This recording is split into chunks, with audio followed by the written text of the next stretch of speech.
wali waa soo taaganahay waa u jeednaa waxasan waana ku taaganahay inaan codkeena kor u qaadno waxasan waana la gaarayaa dadka Soomaaliyeedna waxasan yaanay ka aamusin codkooda kor ha ugu qaadaanaan leenahay muddo kordhintaas madaxweynaha iyo xukuumaddiisa waxay muddo dheer ku faanayeen inay wada joogeen annaga baa wada joognay isma qabqabsan isma diririn isma kan dhixin hadda dad saaxiibaha isla shaahi caba ma ahayna wax qabada ummaddu ka rabtay xilaa loo ikmaday mas'uuliyada loo dhiibay howla laga sugayay waa isla joognay ayaa muxuu ahay muddo 4 sano ah wuxuu ahay halhayska iyo muxuu ahay madaxda dalka hogaamisaay ay ku hasayeesheen maalin kamid ah muddadaas madaxweynuhu ka mahadlan doorasho 4 sano si dhamaanayso oo xilligii maalin inta dadka soo istaagay madaxweynuhu doorasho way dhacaysaa waqtigaas ay dhacaysaa doorasho noocaas ah suurtagal oo qaba karna sidaas ay u dhacaysaa saasa loo maamulaya qawaaniinteeda waa sidaas kaasa lagu dhaqmaa maalin inta ummadda soo istaagna madaxweynuhuna waa qofka ummadda Soomaaliyeed caleema saaratay oo la doortay oona mas'uulka ah sida ku cad dastuurka ilaaliyaha constitution ilaaliyaha dastuurka inuu yahay lagu aaminay inuu dastuurka jamhuuriyadda federaalka Soomaaliya ummadda ku heshiisay inuu u ilaaliyo lagu aaminay waa madaxweynuhu hore u ballan qaaday inaysan jiri doonin wax muddo kororsi ah way duuban tahay waa on the record waa la dhageysan karaa doorasho kordhin ma dhacayso ma imaanayso ma waxaynayso madaxweynuhu intaas uu noo ballan qaado noo sheegay gaar ahaan waqtigii uu kursiga raadinayay iyo markii uu helayba hadalkaas uu aad iyo aad ugu celiyay taasoo uu ku tilmaamay inay madaxweynuhu markuu ka hadlayay kursimada wuxuu ku tilmaamay inay luminayso kalsoonida lagu qabo dawladnimada sidaas daraadeed wax la aqbali kala maaha in uu maanta noogu soo dul gabado isagoo raadinaya muddo kororsi oo asagu xataa aanu noo sharaxaynin noo sheegaynin noo waxaynaynin dalkaanina madaxda loo ikmaday ayaa mas'uulka ah sidii aan horay u soo sheegay fidnada iyo qalalaasaha maanta ka dhex taagan labada aqal ee baarlamaanka bal warkayga si fiican u labada aqal ee baarlamaanka waxa aad uga muuqda faraha madaxweynaha intaas waa inta runtii dhabta ah oo meesha ka taagan 4 sano si dhamaanayso ma dhicin in haddana maxaan ku iraahdaa sidaan dawladdu ay aydoon qofna kala tashan waxna yeelin waxaan marka aan leeyahay sababta keenaysa waa sababtaas baaqan raba marka halkan inaan ka jeediyo madaxweynaha jamhuuriyadda federaalka waxaan ugu baaqayaa inuu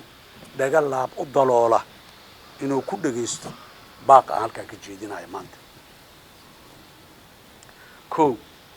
waqti ayaa horay dalka iyo dadka uga soo lumay ee fadlan waxaan leeyahay mid kale ha ka sii lumin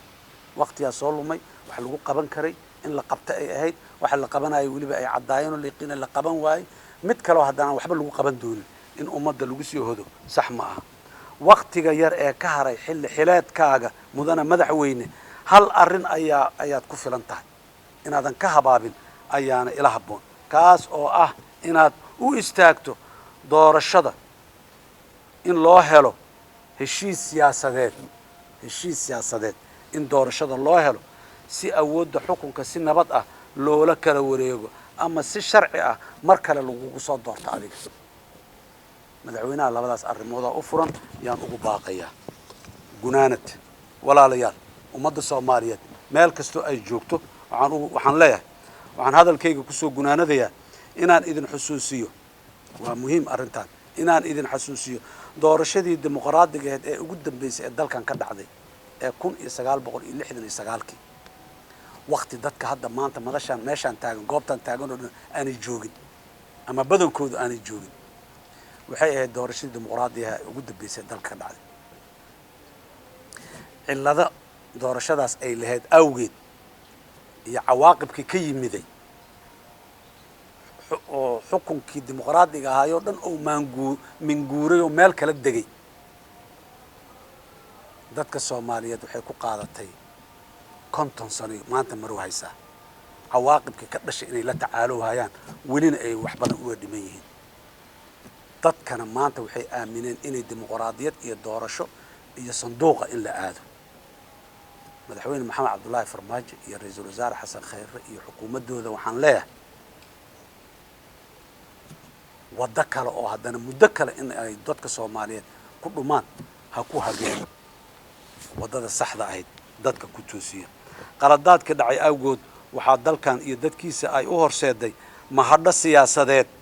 oo ilaa hadda taagan sidaas daraaddeed soomaaliya ma xamili karto qalad kale oo taariikhi ah oo dhaca xilli ay ka soo bogsanayso jahawareer muddo dheer ay la tacaalaysay soomaaliya sidaas daraaddeed qofka ama kooxda maanta diidan wadatashi siyaasadeed oo lagu gaarayo heshiis siyaasadeed oo wada ogol ah ee ku saabsan doorashada qaran waa qaran dumis waana dawladdiid qofkaasaa qaran dumis ah dawladdiidna ah maanta ha laga wada tashado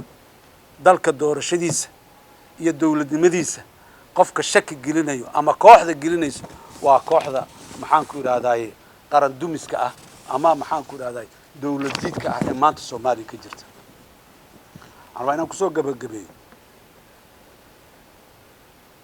waxaan madaxweynaha jamhuuriyadda federaalka soomaaliya ugu ducaynayaa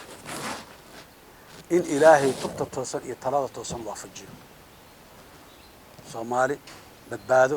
nabad hore u socday u baahan tahay madaxweynaheenna talada toosan allaha tusaan leenahay waxaan rabaa dadka soomaaliyeed inaan u sheego kororsiimooyinka aan ka hadlayay muxuu ahay kororsiimada uu madaxweynuhu u hanqal taagayo ma aha mid ku kooban isaga oo keliya waxay gadaal ku wadataa